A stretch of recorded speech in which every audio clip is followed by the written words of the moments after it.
Greetings, students. We are continuing our discussion on Who's an Expert. Today we will review and discuss Module 5, Lesson 6 on Inquiry on the Internet, Evaluating Websites. Although you are already evaluating websites for your classes and assignments, this lesson will discuss some helpful strategies and tools to use when you encounter websites in your research. We will discuss the various layers of the web as well as the CRAP test, which is a useful tool to use when evaluating websites for research. The objectives for today's lesson are: explain the features of the web, differentiate between the various web domains, describe the CRAP test, and evaluate websites for credibility using the CRAP test. In the last class, Professor Heron discussed how authority is often determined by the question you are asking or a need you may have. That is, authority is constructed and contextual. Let's look at a very recent example, COVID-19.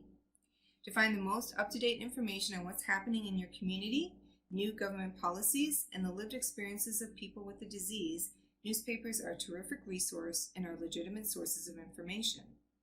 Newspapers, especially national newspapers like the Los Angeles Times or the New York Times, help us stay informed about what is happening in our communities. We discussed this last week in our discussion on popular versus scholarly sources. The Centers for Disease Control is an authoritative source on COVID-19. Why? That is because it is the nation's health protection agency.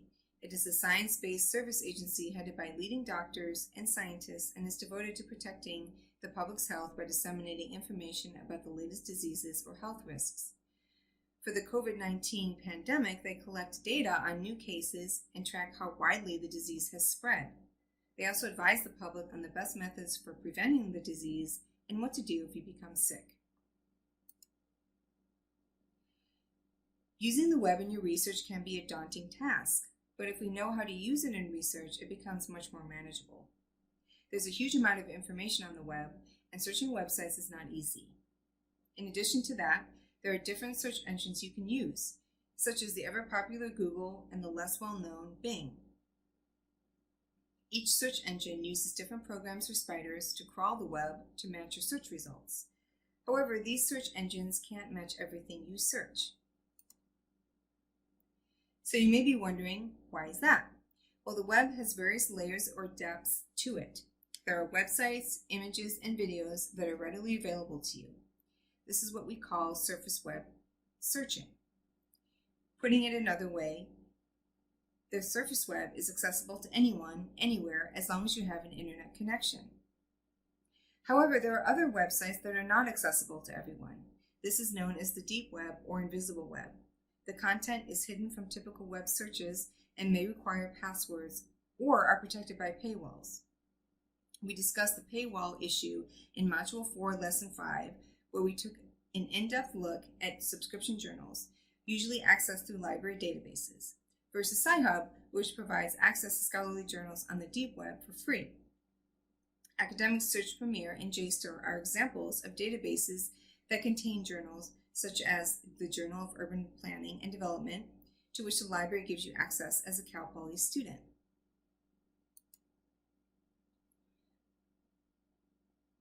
Here's an image of lakes and oceans. It is a terrific metaphor for web searching. At the top of this image, the surface web allows you to navigate the web easily in the same way you can navigate a lake, such as Lake Erie, assuming you know what you're doing.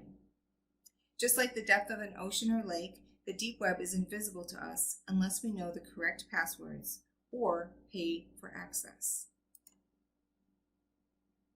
So how is the web organized? As you already know from using the internet, websites are grouped by their URLs according to the type of organization. The domain suffix such as .com or .edu provides you with a clue about the purpose of the website. The suffix can also tell you about the geographical location. An example of this is .uk, which are websites from the United Kingdom. For more information on this, visit the List of Internet Top Level Domains Wikipedia article. The link is the last slide in the PowerPoint slides posted to Blackboard. What are web domains? Web domains are the addresses on the web where you can find a website. Each website is assigned an IP address.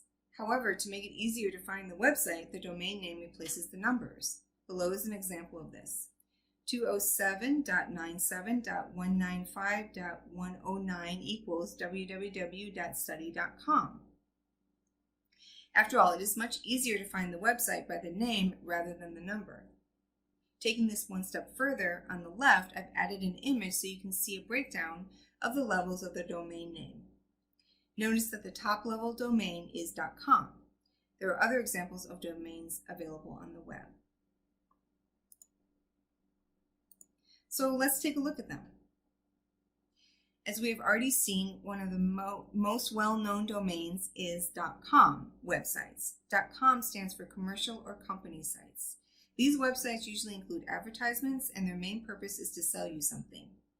You may have heard that you should avoid .coms, but some .coms are helpful and useful for research.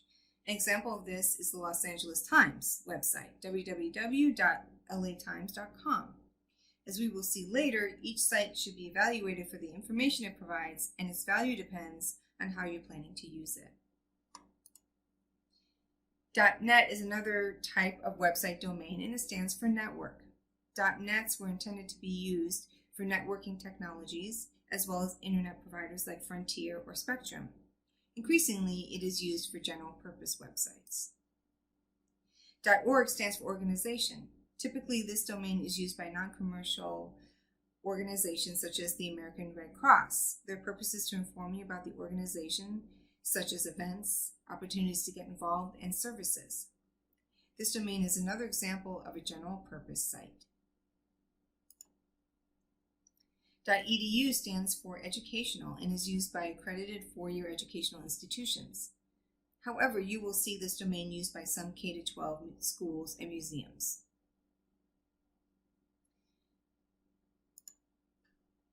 .mil stands for military and is exclusively used by the United States Department of Defense and its affiliated organizations. These military sites contain recruitment and press releases relating to a branch of the military or department in the U.S. Department of Defense. .gov stands for government. These sites are restricted to use of government sites, including city, county, or federal websites. So, how do you know which websites you can use for your research? California State University, Chico, designed a checklist of questions to ask when you are evaluating websites. It is called the CRAP test. It is an acronym that stands for currency, relevance, authority, accuracy, and purpose. This is a useful tool to determine if the website you would like to use is appropriate for college research assignments and papers. So let's take a look at each one. Currency is one of the first questions to ask yourself about a source. Some questions to ask yourself are, when was the information published? Are the links functional? Does your topic require current information, or can you use older information? The next one is, how relevant is the information to your topic? Does the information answer your question? Is the information an appropriate level for your research?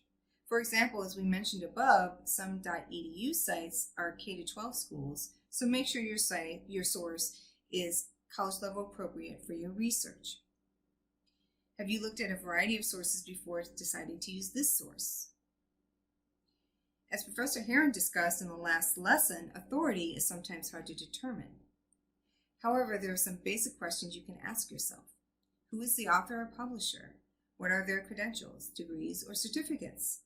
Is this a .com, .edu, or .gov? Do you think the author is qualified to write on the topic? Similarly, we need to determine the accuracy of the source. Where does the information come from? Is the information supported by evidence? Does the language or tone seem biased, or does it sound objective or unbiased? Are there any spelling or grammatical errors? To me, spelling and grammar errors are signs that it probably isn't credible, and perhaps it is not an appropriate level for research. Finally, you'll need to figure out what the purpose of the information is. Is the site trying to persuade or sell you something? Is it their opinion, or is it factual? Can you find the About Us link on the website to determine what the website's purpose is? Are there any political or ideological or personal biases on the site? Returning to our earlier example, we have two websites. Here are the two examples we discussed earlier: the Los Angeles Times and the Centers for Disease Control. Both are credible sources for different reasons, and both should be used according to what you are trying to find out. The first is helpful for finding the latest information on the pandemic, and the other is useful for data on new cases as well as preventing and treating the disease. For today's activity, we've given you 5 sets of websites to evaluate. Choose one to evaluate. Using the CRAP test, analyze the websites to determine credibility by focusing on currency, relevance, authority, accuracy, and purpose. As always, let us know if you have any questions. Be well, happy, and healthy.